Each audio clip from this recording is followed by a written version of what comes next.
Morning Celkon mobile సమర్పిస్తున్న business breakfast షోకి స్వాగతం.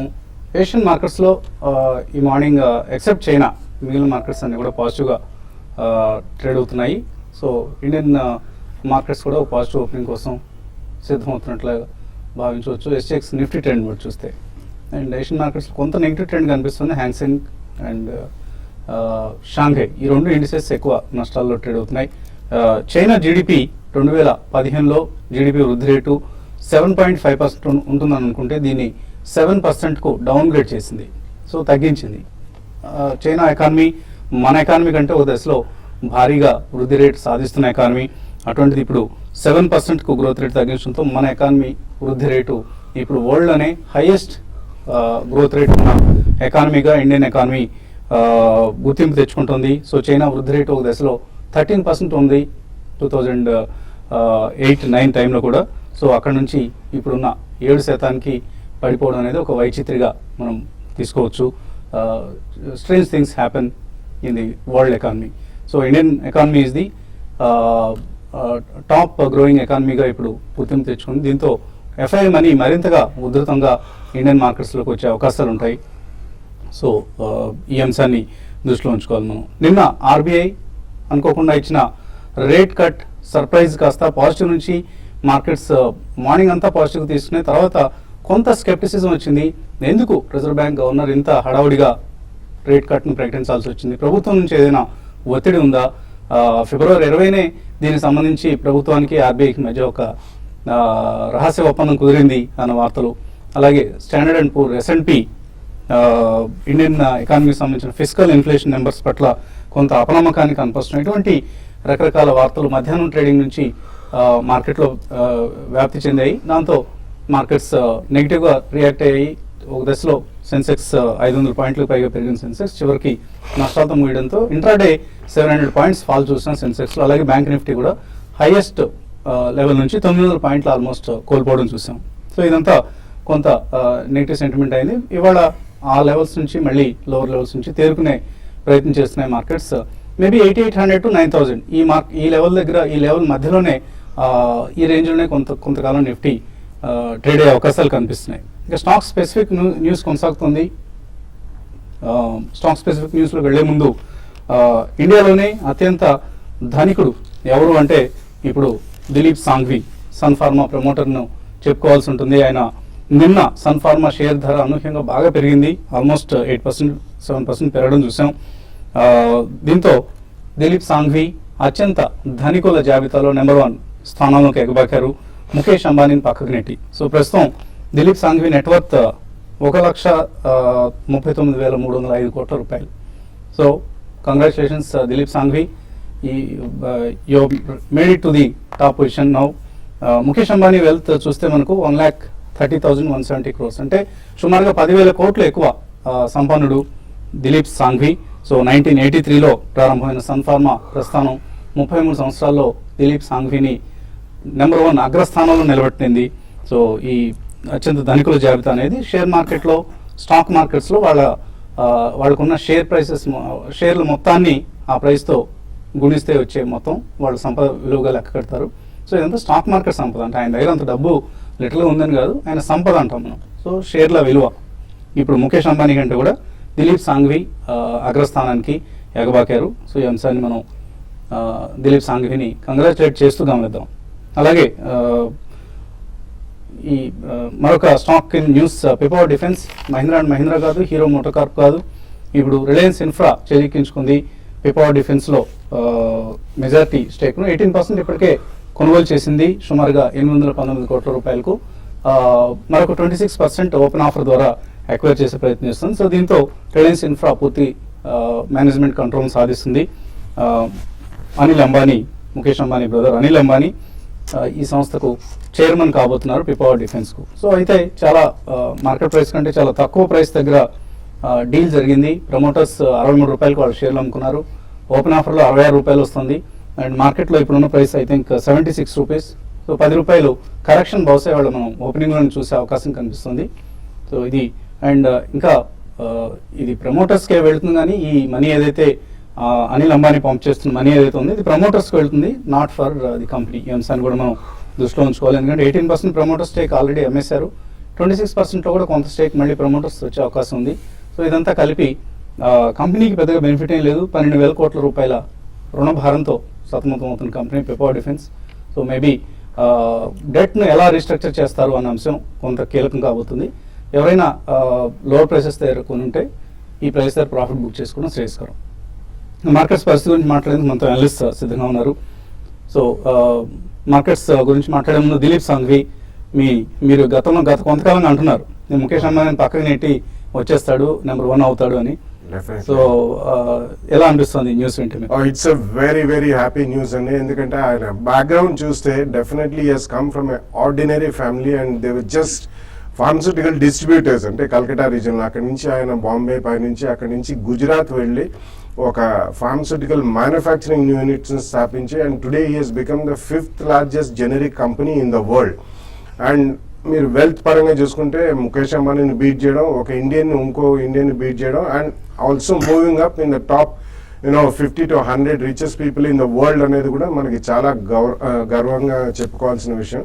So it's a great journey అండి. It's also inspiration youth. కానీ మనకి న్యూ ఎంటర్ప్రెన్యూర్స్ అంటే he just started his journey about 25-30 years back from absolutely zero. And ఇంకొకటి మనం చాలా సీరియస్గా గమనించాల్సింది ఏంటంటే it's a intellectual property driven business అండి. ఎస్పెషలీ ఫార్మస్యూటికల్స్ అనేది ప్రపంచవ్యాప్తంగా it's a highly complex and intellectual property driven business.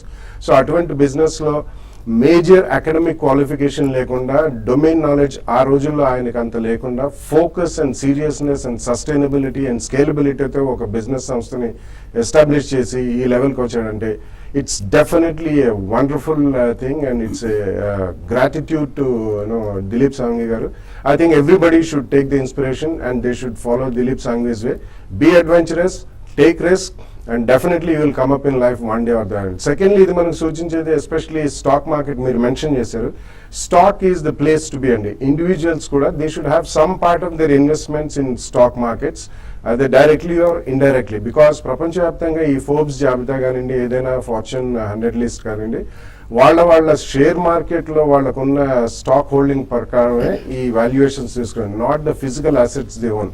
కాబట్టి ఇదొకటి కూడా మనం చాలా కేర్ఫుల్గా గమనించాలి. Stock markets and stocks long టర్మ్లో ఎక్సలెంట్ రిటర్న్స్ ఇస్తాయి. కాబట్టి ప్రతి ఇన్వెస్టర్ కూడా, ప్రతి ordinary citizen of any country, especially మనం ఇండియాలో చాలా తక్కువ అవగాహన ఉంది. కాబట్టి people should invest some portion of their investable surplus in stock markets. So trading పరంగా మీరు ఎటువంటి మూవ్స్ గమనిస్తున్నారు? మార్కెట్స్ ఎలా ఉంటాయనుకుంటున్నారు ఇవాళ? టెక్నికల్గా చూస్తే కనుక మార్కెట్ నిన్న కరెక్షన్ రావడానికి 2 ప్రధానమైన కారణాలు అనుకోవచ్చు.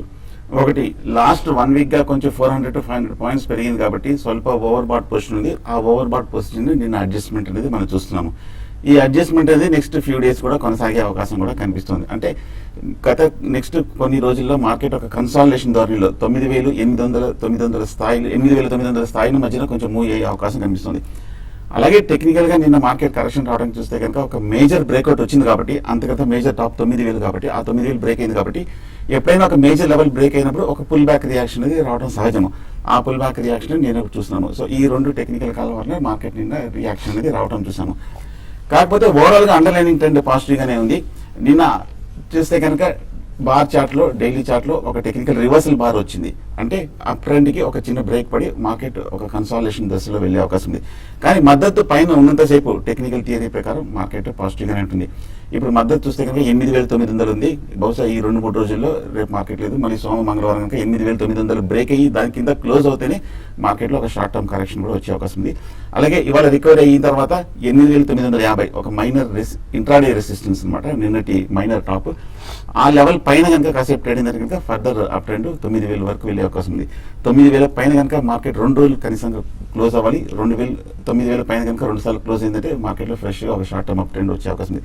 సో ఈ నేపథ్యంలో షార్ట్ పొజిషన్స్ ఇంకా అవాయిడ్ చేయడం మంచిది. ఎందుకంటే అండర్లైన్ ట్రెండ్ ఇంకా పాజిటివ్గా ఉంది, సపోర్ట్ కూడా బ్రేక్ కాలేదు కాబట్టి బులిష్గానే ఉంది. లాంగ్ పొజిషన్స్ని 8,900 కింద స్టాప్ లాస్ పెట్టి హోల్డ్ చేయొచ్చు. ఓవరాల్గా ట్రెండ్ పాజిటివ్, కానీ next few days consolidation. Callers line ఉన్నారు. ఫస్ట్ కాలర్ సత్యనారాయణ లైన్ ఉన్నారు. హలో అడగండి సత్యనారాయణ. ఏమండి అరవిందో ఫార్మా సిన్సియర్ ప్రొడక్ట్స్ ఏమన్నా తెలుగుతుంటారండి? అరవిందో రెండోది ఏదన్నారు? సిసిఎల్ ప్రొడక్ట్స్ అని. సిసిఎల్ ప్రొడక్ట్స్ ఏ రేట్లో కొన్నారు మీరు ఇవి? అది నేను 1000 రూపాయలు కొన్నానండి, అదేమో 185 లో కొన్నాము. డిఫరెంట్ పెరుగుతాయి. Aurobindo 1200 rupees near term target అంటున్నారు, ఈవెన్ టెక్నికల్ గా చూసినా కూడా. అరవింద మీరు లో రేంజ్ లో తీసుకున్నారండి, 1000 రూపాయలు అంటే రీసెంట్ గా లాస్ట్ 2-3 మంత్స్ కూడా మేజర్ బాటమ్ కూడా అది, మేజర్ మద్దతు కూడా అది, కరెక్ట్ గా కరెక్షన్ వచ్చిన తర్వాత డిప్ లోనే తీసుకున్నారు. హోల్డ్ చేయండి. లాస్ట్ 1 వీక్ స్వల్ప అప్ ట్రెండ్ చూసాము, ఇంకా ఈ ర్యాలీ కూడా నేను చూసాము, ఫార్మాలో మంచి ర్యాలీ చూసాము. ఒకవేళ కొనసాగితే కనుక 1250 వరకు వెళ్ళే అవకాశం కనిపిస్తుంది.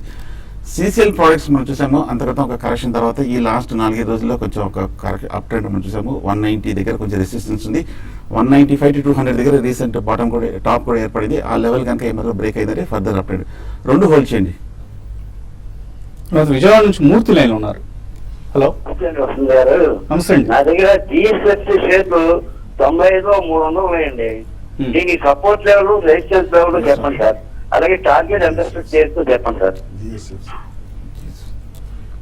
జిఎస్ఎఫ్సి టెక్నికల్ ఎలా ఉంది? కొంచెం వీక్ గా ఉందండి. ఈ మధ్య 10 రోజులుగా మార్కెట్ రికవరీలు కూడా పెద్ద ఏమీ అప్ ట్రెండ్ లో పార్టిసిపేట్ చేయలేదు. 125 రూపీస్ ఈ మధ్య వచ్చిన ఒక టాప్ అన్నమాట. అలాగే కాకుండా ఈ లాస్ట్ 3 నెలలుగానే ఒక మేజర్ టాప్ కూడా 2-3 సార్లు ఏర్పడింది 125 లో. అక్కడి నుంచి తగ్గుతూ కరెక్ట్గా 90 వరకు తగ్గడం జరిగింది. కరెక్ట్గా 90 రూపాయల దగ్గర సపోర్ట్ దగ్గర ట్రేడ్ అవుతుంది. షార్ట్ టర్మ్ ఇంకా వీక్ అనేది, కాకపోతే 85 కనుక బ్రేక్ అయిందంటే మటుకు షార్ట్ టర్మ్ ఫర్దర్ కరెక్షన్ వచ్చే అవకాశం ఉంది. ఒకవేళ షార్ట్ టర్మ్ అంటున్నారు కాబట్టి 85 కింద బ్రేక్ అయిందంటే షార్ట్ టర్మ్ ఎగ్జిట్ అయ్యి మళ్ళీ డిప్లో బై చేసి, బట్ కానీ ఓవరాల్ గా కొంచెం పాజిటివ్గా అనేది హోల్డ్ చేయండి. మరిన్ని కాల్స్ అలాగే మెయిల్స్ తీసుకోబోయే ముందు కాసేపు ప్రకటన.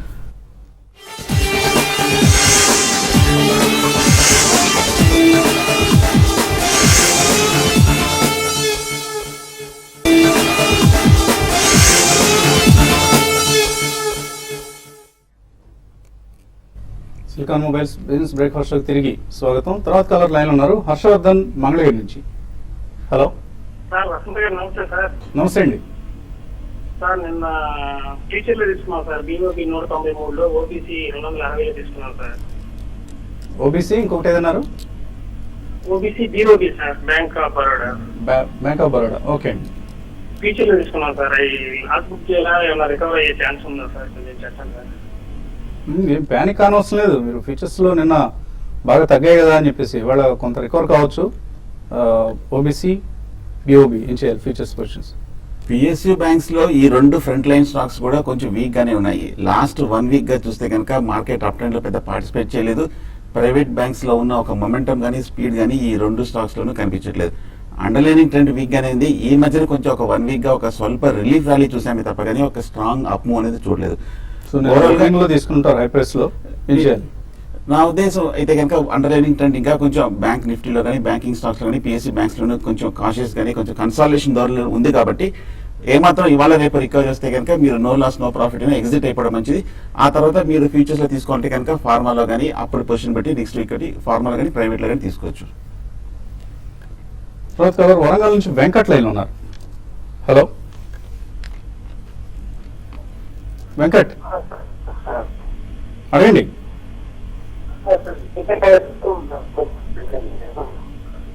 మీ వాయిస్ బ్రేక్ అవుతుందండి, అసలు వినపట్లేదు.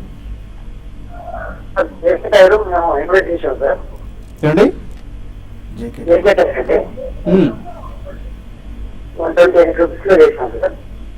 178 లో కొన్నారా?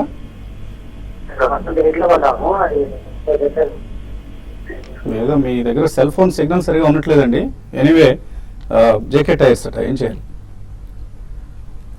యా, యాక్చువల్లీ అది అక్కడి నుంచి స్ప్లిట్ అయిన తర్వాత కొద్దిగా షార్ప్ సెల్లింగ్ అండ్ రియాక్షన్ చూసామండి. మీకు అట్లీస్ట్ 12-18 months వ్యూ ఉంటే మాత్రం హోల్డ్ చేయండి. లేకపోతే ఒక ట్రేడింగ్ బౌన్స్ వచ్చినప్పుడు ఒకసారి మీరు స్వల్పంగా లాస్ అయినా బుక్ చేసి బయటకు వచ్చేయండి.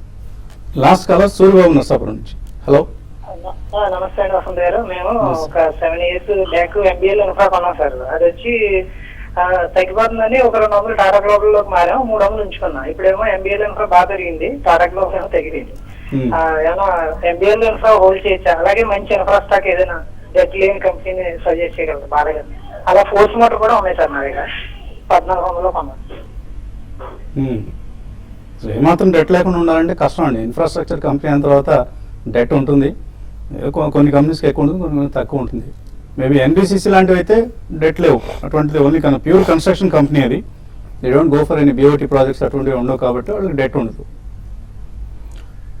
బేసికలీ MBL ఇన్ఫ్రా కూడా ఇట్స్ డూయింగ్ వెల్ అండి. Currently you can definitely by even MBL infra maybe in 2 price points. కొంచెం వెయిట్ చేసి ఒక ఫస్ట్ ప్రైస్ పాయింట్ కి స్వల్పంగా కరెక్షన్ వచ్చేటప్పుడు కానీ, ఆర్ ఈవెన్ ఎన్సీసీ నిన్న స్వల్పంగా వీక్నెస్ చూసాము. ప్రాబ్లీ అబౌట్ 5-10% డౌన్ లో ఫస్ట్ ప్రైస్ పాయింట్ లో even NCC can be bought. So generally మనకి ఇప్పుడే వసంత్ గారు మెన్షన్ చేసినప్పుడు infra actually calls for debt. వాళ్ళు చాలా హెవీ ప్రాజెక్ట్ అవుట్లేస్ ఉంటాయి కాబట్టి. సో డెఫినెట్లీ ఇవే కొనండి, బట్ 2 price points లో కొనండి విత్ 2-year వ్యూ. అలాగే ఈమెయిల్ సందేహాలు కూడా వచ్చాయి. మయూర్ యూనికోటర్స్ 468లో, ఎల్డర్ ఫార్మా 146, కాన్జాయ్ నెరోలాక్ 2400 కొన్నారు లాంగ్ టర్మ్ కోసం. Raghuramaiah hold, sell or shift? Elder Pharma ఒకటి I think you should come out అండి, but rest of the 2 Mayur Uniquoters and Kansai Nerolac 2 definitely hold చేయమండి. పుల్లారావు F&O మార్చ్ సిరీస్లో ఏదైనా trade చేయాలనుకుంటున్నారు. రోజు మనం డైలీ ట్రేడింగ్ కాల్స్ ఇస్తూ ఉంటామండి, అటువంటి ఫాలో అవ్వండి సరిపోతుంది. అమర్ జ్యోతి అడుగుతున్నారు ఇండియా గ్లైకాల్స్ 115లో కొన్నారట. HDL mass series 132 call option కూడా తీసుకున్నారు. ఏం చేయాలి ఈ రెండు? ఇండియా గ్లోకల్ చూస్తే కనుక ఈ మధ్య 4-5 నెలలుగా 160 రూపాయల నుంచి కంటిన్యూస్ గా తగ్గుతూ 95-100 రూపాయల వరకు పట్టడం జరిగింది. కాకపోతే కరెంట్ రేట్ 95-100 రూపాయల దగ్గర స్ట్రాంగ్ సపోర్ట్ ఉంది. లాస్ట్ 1 year గా మేజర్ బాటం కూడా ఏర్పడింది. లాంగ్ టర్మ్ మద్దతు కూడా ఉంది కాబట్టి ఇక్కడ నుంచి రికవరీ అయ్యే అవకాశాలు ఎక్కువ కనిపిస్తుంది. కరెక్షన్ ఆగే అవకాశం ఉంది. హోల్డ్ చేయండి.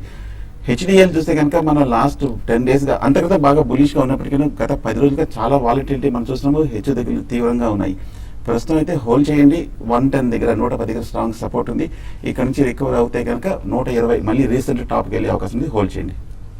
సతీష్ అడుగుతున్నారు హైడల్బర్గ్ సిమెంట్ తీసుకోవచ్చా ఇక్కడ? అలాగే SBI షార్ట్ టర్మ్ కోసం.